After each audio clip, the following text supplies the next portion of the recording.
Good morning students. आज के lecture में हम समन के रिगार्डिंग पढ़ेंगे। तो समन के रिगार्डिंग जो प्रोविज़न्स हैं वो सीपीसी के सेक्शन 27 से लेके 32 और ऑर्डर 5 में दे रखे हैं। तो आज हम सेक्शन 27 से लेके 32 तक डिस्कस करेंगे और आने वाले लेक्चर में हम ऑर्डर वाला पोर्शन कवर करेंगे। तो समन से पढ़ने से पहले हमने ये पढ़ा कि ऑर्डर 4 और 26 में पढ़ा कि केस का इंस्टीट्यूट कैसे होता है। तो उसमें क्या दे रखा था, हमने ऑलरेडी डिस्कस कर चुके हैं इस चीज़ को कि केस का इंस्टीट्यूशन कैसे होता है। इंस्टीट्यूशन ऑफ केस मतलब बाय प्रेजेंटिंग अ प्लेंट हम केस को इंस्टीट्यूट करते हैं।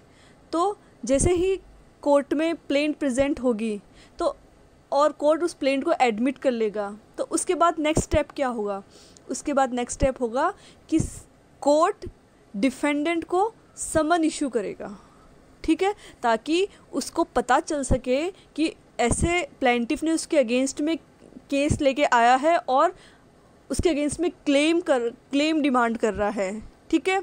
और सेकेंडली जो प्लेंट में बातें दे रखी है उसका वो आंसर दे सके। तो फर्स्ट क्या पर्पस है समन सर्व करने का कोर्ट का।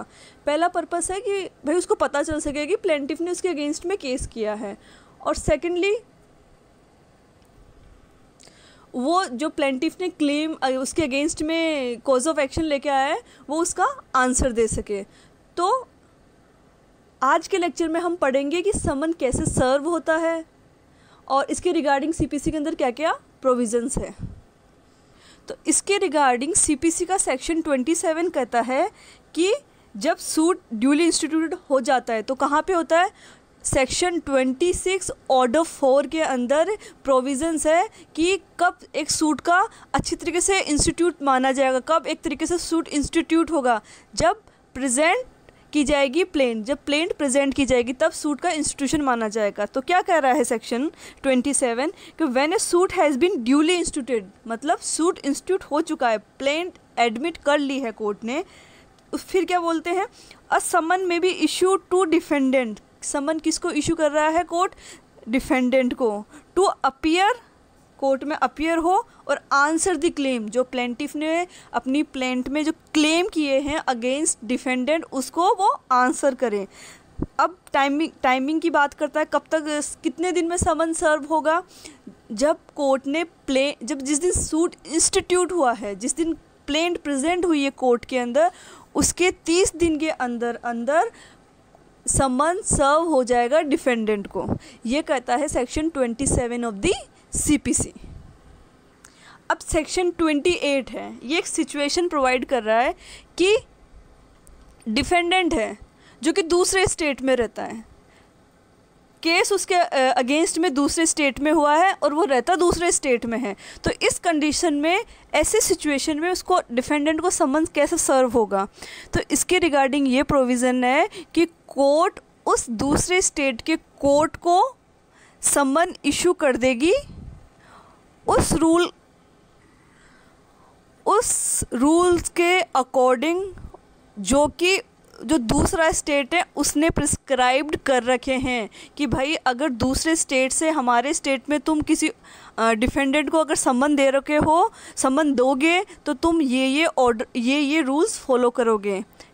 सिंपल लैंग्वेज में समझते हैं कि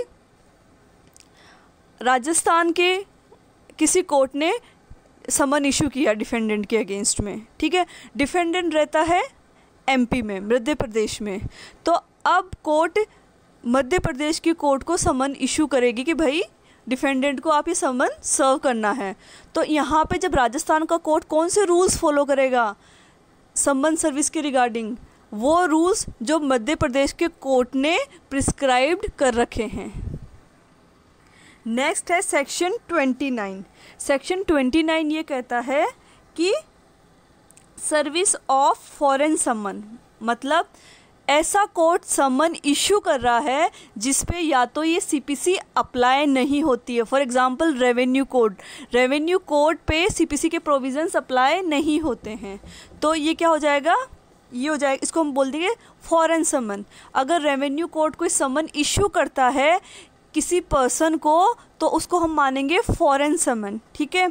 या फिर ऐसा कोई कोर्ट समन इशू करता है which is outside the India, या तो ऐसा कोई कोर्ट जिस पे ये सीपीसी के प्रोविजंस अप्लाई नहीं होते, फॉर एग्जांपल रेवेन्यू कोर्ट, या फिर ऐसा कोई court which is establish outside India. तो ऐसे कोर्ट कभी भी कोई समन इशू करते हैं तो ऐसी सिचुएशन में समन उन कोर्ट को भेज दिया जाएगा जिस पे ये कोड अप्लाई करता है, जहाँ ऐसे कोर्ट को भेज दिया जाएगा जहाँ सीपीसी अप्लाई होती है, ठीक है। और ऐसा माना जाएगा कि जैसे इन्हीं कोर्ट ने समन को सर्व किया है। नेक्स्ट सेक्शन है सेक्शन 30, जिसमें कोर्ट इधर ऑन इट्स ओन मोशन मतलब सुओ मोटो अपने आप या किसी पार्टी के अप्लाई करने पे ऐसा ऑर्डर दे सकता है, ऐसे ऑर्डर पास कर सकता है जो कि किसी डॉक्यूमेंट से रिलेटेड हो, for example regarding discovery of any document, या फिर प्रोडक्शन ऑफ एनी डॉक्यूमेंट, या फिर इम्पाउंडिंग एनी डॉक्यूमेंट। तो डॉक्यूमेंट्स के रिगार्डिंग कोई भी ऑर्डर पास कर सकता है, ठीक है। या फिर समन इशू करने के रिगार्डिंग कोई भी ऑर्डर पास कर सकता है, या फिर कोई भी ऐसा फैक्ट जिसे एफिडेविट के द्वारा प्रूव किया जाए, ऐसा ऑर्डर पास कर सकता है। तो under section 30 court has power either on its own motion or by application of party to pass any order relating to any document or issuing summons or proving any fact by affidavit.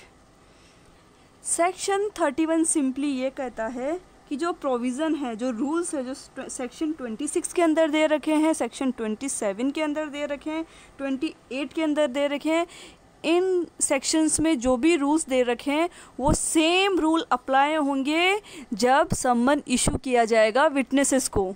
अब तक हम पढ़ रहे थे कि समन issue कर रहे हैं डिफेंडेंट को, वैसे समन डिफेंडेंट को भी इशू किया जा सकता है, विटनेसेस को भी इशू किया जा सकता है। तो जब विटनेसेस को इशू समन किया जाएगा तो सेम जो सेक्शन 26, 27, 28 में रूल दे रखे हैं, सेम यही रूल अप्लाई होंगे जब समन इशू किया जाएगा विटनेसेस को। अब नेक्स्ट है सेक्शन 32। सेक्शन 32 ये बोलता है कि अगर किसी पर्सन को समन इशू हुआ है और वो कोर्ट नहीं आ रहा है तो उसकी कैसे कंपेल करेगा, उसको कैसे फोर्स करेगा कि उसकी अटेंडेंस कोर्ट में इंश्योर की जाए। तो डिफेंडेंट अगर कोर्ट में प्रेजेंट नहीं हो रहा है आफ्टर इशूइंग द समन, तो कैसे ऐसी सिचुएशन में कोर्ट उस डिफेंडेंट को कैसे कंपेल करेगा to ensure his attendance in court. तो इसके रिगार्डिंग कोर्ट क्या क्या कर सकता है, कोर्ट अरेस्ट वारंट इशू कर सकता है डिफेंडेंट के अगेंस्ट में, या फिर जिसको समन इशू हुआ है उस पर्सन की प्रॉपर्टी को अटैच कर सकता है और सेल कर सकता है, उसके ऊपर फाइन इम्पोज कर सकता है जो कि 5000 से ज़्यादा का नहीं होगा। फोर्थ है कि उसको ऑर्डर कर सकता है कि वो सिक्योरिटी फर्निश करे फॉर हिज अपीयरेंस, ठीक है। और इन डिफ़ॉल्ट टू कमिट, तो अगर वो डिफ़ॉल्ट करता है इस चीज़ के अंदर तो उसको सिविल प्रिजन में भेज दें। तो सेक्शन 32 बात करता है हाउ टू इंश्योर और how to compel the attendance of any person to whom summons is served. Court कैसे कंपेल करेगा ऐसे पर्सन को जिसको समन इशू किया गया है, तो कैसे करेगा। फर्स्ट है उसके अगेंस्ट में अरेस्ट वारंट इशू कर देगा, सेकंड है उसकी प्रॉपर्टी को अटैच या सेल कर देगा, थर्ड है फाइन इम्पोज कर देगा जो कि 5000 से ज़्यादा नहीं होगा, उसको बोलेगा कि सिक्योरिटी फर्निश करे, अगर वो सिक्योरिटी फर्निश करने के बाद भी कुछ ऐसा डिफ़ॉल्ट करता है तो उसको सिविल प्रिजन में भेज देगा। सो आज के लेक्चर में इतना ही। आज हमने सीपीसी का एक समन के रिगार्डिंग सब्सटेंटिव पार्ट को कवर किया है। अब आने वाले वीडियो में हम समन के रिगार्डिंग जो कि ऑर्डर 5 में जो प्रोसीजरल पार्ट है वो कवर करेंगे। So that's all for today. Thank you.